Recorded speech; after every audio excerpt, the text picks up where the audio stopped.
Bonjour, c'est Caroline Calendula. Aujourd'hui, je vous parle du sureau noir, une plante qui est appréciée pour ses fleurs et pour ses fruits, mais qui peut aussi être confondue avec le sureau yèble. Alors, on va faire un point sur l'identification de ces deux plantes. Alors, le premier point et le plus facile, c'est que le sureau noir, c'est un arbrisseau, c'est-à-dire qui fait du bois. Il a un ou plusieurs troncs. Il ne va jamais faire plus de 4 mètres de haut et les rameaux vont retomber souplement et sont pourvus de petites excroissances qui ressemblent à des verrues. Alors que le sureau yèble, c'est une herbacée, c'est-à-dire que à la fin de l'été, à l'automne, elle va mourir, on ne va plus la voir, et au printemps suivant, elle va ressortir de terre. Ensuite, elle peut atteindre des hauteurs de 1 mètre, 1 mètre 50, mais elle ne va jamais faire du bois. Donc la première précaution quand on cueille du sureau noir, c'est de vérifier que ça pousse bien sur quelque chose qui a du bois. Comme pour le sureau yèble, chez le sureau noir, on a une feuille qui est dite composée, c'est-à-dire qu'elle a un rachis et des folioles qui sont de forme ovale, opposées avec une foliole terminale. La différence, c'est que sur le sureau noir, on a 5 à 7 folioles, alors que sur le sureau yèble, on est sur des feuilles plus longues avec un nombre plus élevé de folioles. Et puis les folioles du sureau yèble, elles sont généralement plus allongées. Dans les deux cas, la feuille ne sent pas bon. Si on la froisse, c'est une odeur un peu désagréable, de pneus brûlés.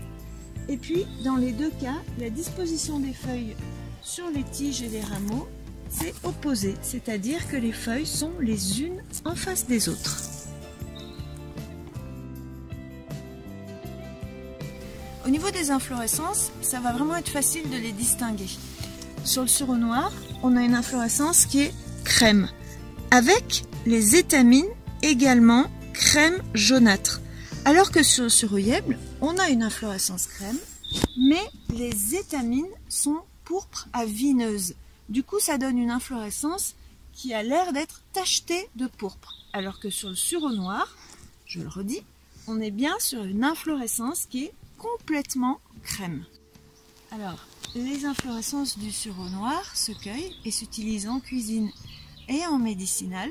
Et ça fera l'objet d'une autre vidéo. Et puis, à la fin de l'été, fin août, début septembre, on va vouloir cueillir aussi les fruits. Alors comment est-ce qu'on va distinguer les fruits du sureau noir de ceux du sureau yèble? Eh bien la première chose, comme pour les fleurs, on va vérifier qu'on est bien en train de cueillir sur une plante qui fait du bois. La deuxième chose, c'est que le sureau noir étant un arbrisseau, les inflorescences et les infructescences sont réparties un peu partout sur la plante. Alors que pour le sureau yèble, c'est une herbacée. Et l'infructescence est tout en haut et regarde le ciel. Sur le sureau noir, eh bien, avec le poids des fruits, peu à peu, l'infructescence va se tourner vers le bas.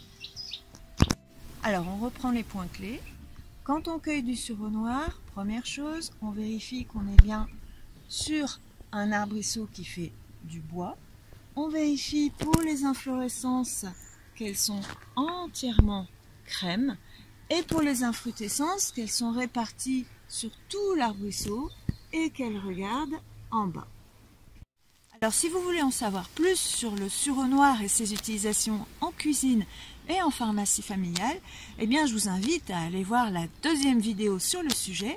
Et puis si vous voulez en savoir plus sur les plantes sauvages comestibles en général, leur identification sur le terrain et leurs utilisations au cours d'un atelier cuisine, je vous propose de suivre un de mes stages. Vous pourrez retrouver tous les éléments sur mon blog.